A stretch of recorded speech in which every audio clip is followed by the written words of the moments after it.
Hello, everyone. Welcome to Fireside Fridays. My name is Mr. Ruloff, and I'll be your host. I'm Abraham. I'm Carlos. And I'm Daniel. This is the podcast in which we give seniors a voice about current politics, current issues going on in the United States. Our first issue that we are going to talk about today involves Trump's executive order about transgender people's participation in sports. Gentlemen, where would you like to begin? Well, I'd like to start off with the effect that has been bringing on. There's a bunch of high schoolers all around the country are trying to go against that, what Trump has been saying. They've been trying to fight against it and just saying that it's not right.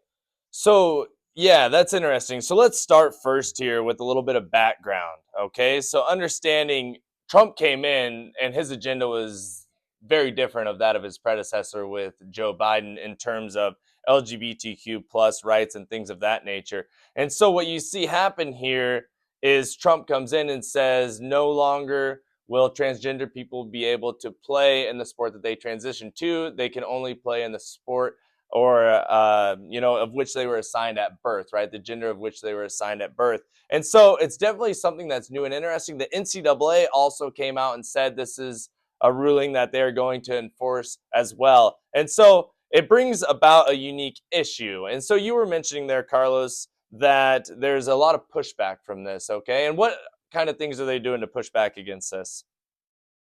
They're just like fighting against it, like in social media, like they're getting like information out. They're like saying that how it's just not right and like stuff like that. What do you think brought this about? Why is this such a hot button issue? Why is this something that's been covered so much by the news media? I think it's an issue because being transgender biologically, as a man transitioning to a woman, you still carry a lot of your masculine genetic potential. So you still keep a lot of that. On average, a transgender woman is going to be stronger than a transgender man. So it poses a problem in fairness. Do you think that hormone therapy helps even out the playing fields at all? I think it could help even it out, but I don't think it really cuts the entirety of the issue. Gotcha. Very good. Anything else to add? No, it's just sometimes hard to understand what they mean by the transgender because sometimes the transgender man and woman they can transgender into like the gender they want, but they won't have the potential Daniel's talking about. Sometimes if a woman tries to become a man, they won't be as strong as other men in the other sport. Possibly. So they decide, possibly they decide to go back. That's where the debate comes and the Yeah. controversy. Yeah, totally. Carlos. I remember seeing a story that I don't know much about. I just remember like the main points of it. It was a swimmer that was Leah Thomas, is that what you're referencing in the think so. NCAA? You mentioned the same. Yeah, thing. go He ahead. was- Continue on that. He was the last one of his group. Like he was like one of the worst ones. As a And male. as a male. Yep. He transgendered into a woman and won a like trophy or a medal. I forgot what it was. Mhm. Yeah.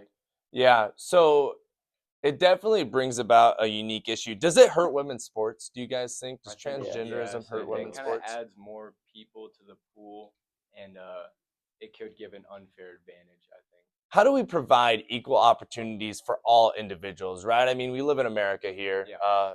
Freedom, right, oftentimes is associated with America. First thing that people say, and tons of different polls that we talked about in American government. So how do we provide equal opportunities for all people?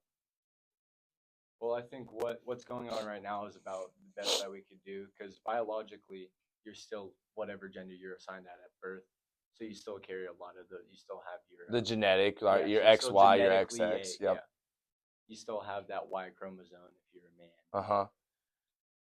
Yeah, I think that's a very interesting discussion. Do you guys have anything else to say on that aspect? Let's get rolling. Yeah, Keep it's rolling. definitely an interesting topic. We'll see how it pans out in the future. I think that you're going to see some pushback though, right? I think social media, right? People are going to say, well, again, how do we provide equal opportunities for all? Is this maybe best for women right now? Maybe. Is it maybe not? I don't know. I guess we'll see in the future, but it's very unique for sure. Here we go. Let's move on to topic number 2, talking about DEI budget cuts. For the people watching this who don't know what DEI is, DEI stands for diversity, equity, intelligence, inclusion, diversity, equity, inclusion. Okay, now that being said, diversity, equity, inclusion was a program that the Biden administration really advocated for throughout his presidency, trying to give people who maybe were, uh, not able to get jobs in the past an opportunity to get more jobs. People who are diverse, different ethnicities, different languages, different religions, things like that, to try and give them, jobs within the government, things like that. And so, in combination of that, you see a lot of cutting of those programs, frankly, due to the Department of Government Efficiency ran by Elon Musk. So, that being said, we kind of went over a little bit of that this week. What do you guys think about that? DEI and Doge. Well, personally, I think cutting some or making some budget cuts is needed Do you for know the what? I'm sorry to interrupt you. Do you know what the current Doge tracker is right now?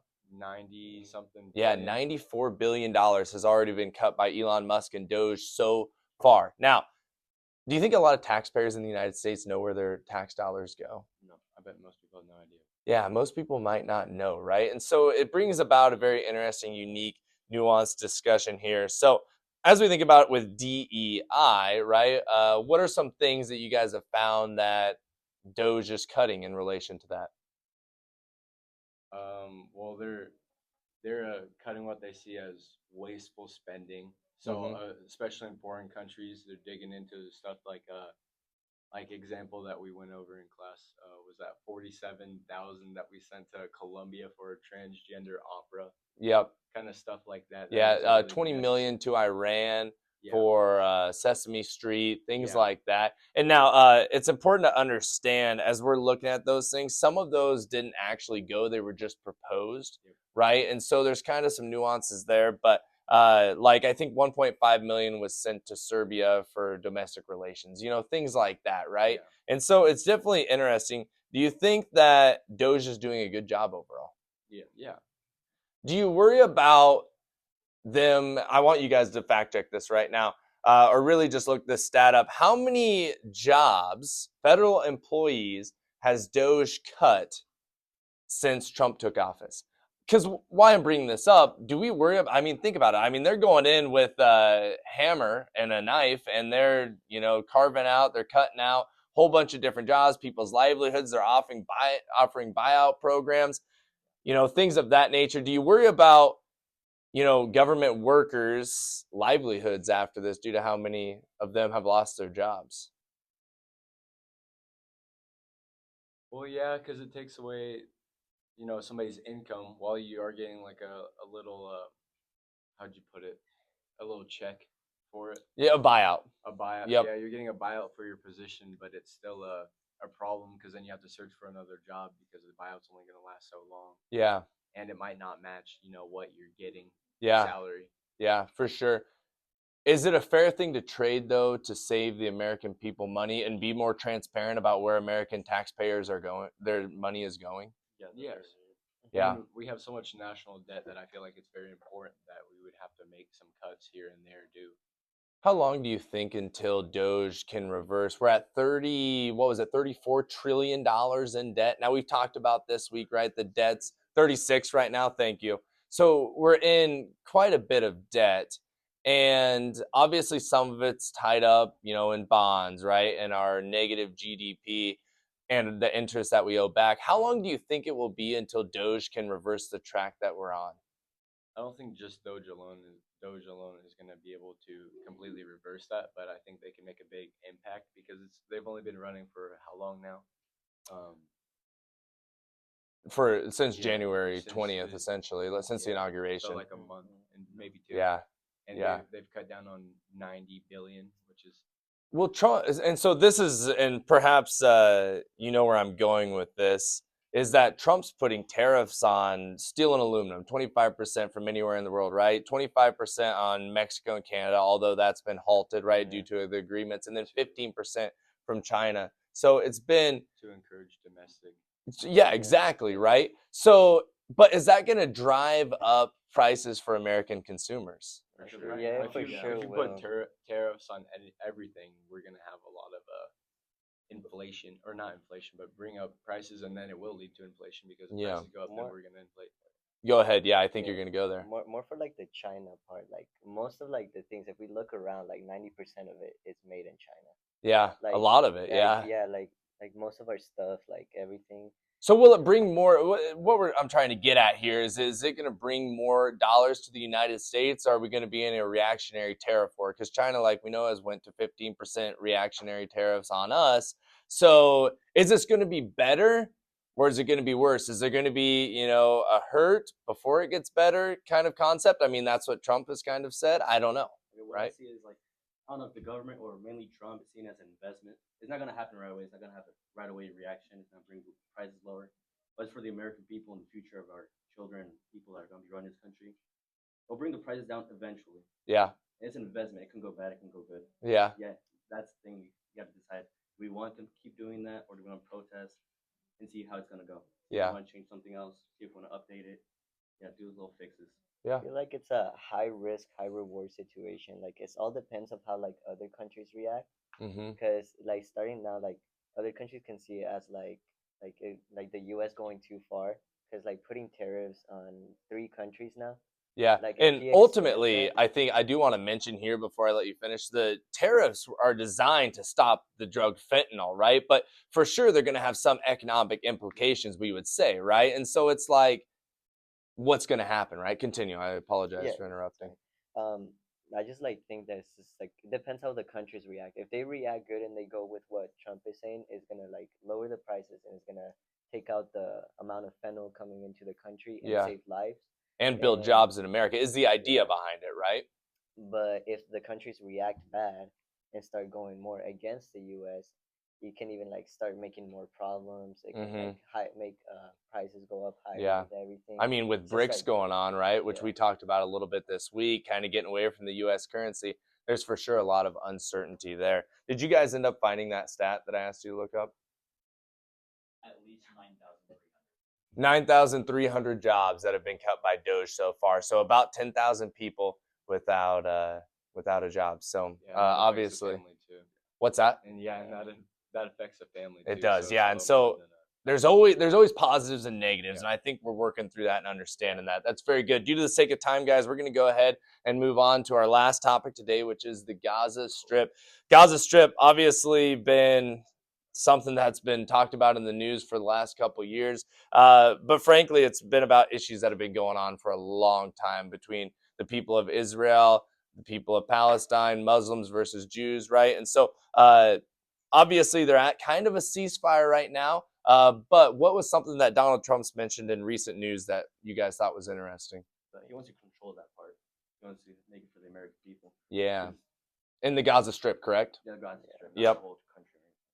But what's been going on is those 2 countries have been fighting.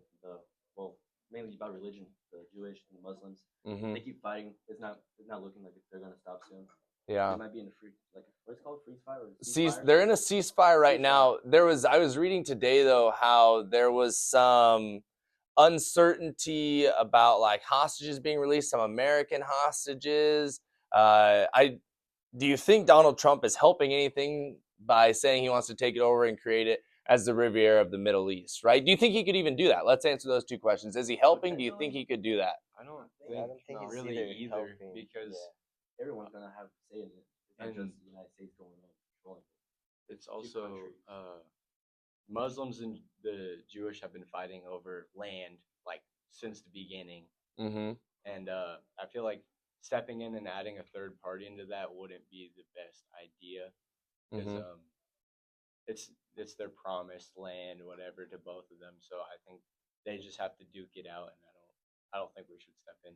Gotcha. I feel like it's just like in a way just like a dumb idea. Like why are you involving yourself into a conflict that like has nothing to do with you, and then more putting your people's lives at risk for a piece of land that you don't need. Mm-hmm. Like it's just like he wants to make that piece of land a tourist spot that just like I think the goal cities is to stuff try to like that. bring money to them, Yeah, right? But is it the U.S.'s job to, put our hand, in their business and yeah. put our hand in their business? You know what I'm saying? Yeah, I don't think so. I think we need to worry about domestic issues first before we go into Yeah. all of that. Yeah. Yeah, very good. I'm gonna ask one more question. I know that we're nearly at time here, but I think that this is a good one. For the long, long time, right? And as we think about USAID, which is something that obviously the DEI has cut, and we didn't talk a lot about it, but USAID's purpose is to help other places throughout the world. How much is it the United States' job to provide life, liberty, and the pursuit of happiness for the rest of the world? It shouldn't. It's for the American people, is what I think. But you still have to get into diplomacy and make sure that we're on good terms with other countries. But we shouldn't go past what we really need to. So Israel has always kind of been an ally of the United States. Do you think it's our job to help Israel? To an extent, but I don't think. I think taking the Gaza Strip isn't that huge of a help for any country. Gotcha. Maybe we just escalate tensions Yes. then. Very good.